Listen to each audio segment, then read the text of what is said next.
Are you looking for a faster way to calculate totals without stressing over formulas? In today's video, I'll show you exactly how to use Canva Magic Formulas inside Canva Sheets to automate your calculations in just a few clicks.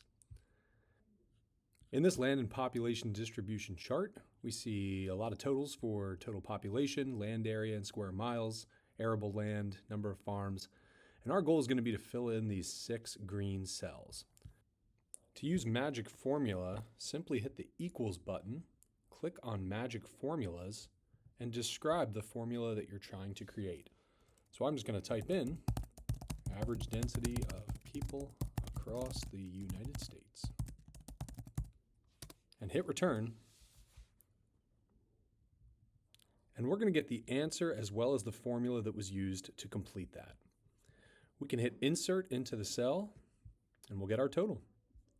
Go ahead and use Magic Formula for the rest of the green cells and see how easy it is to save you tons of time and make your projects more productive.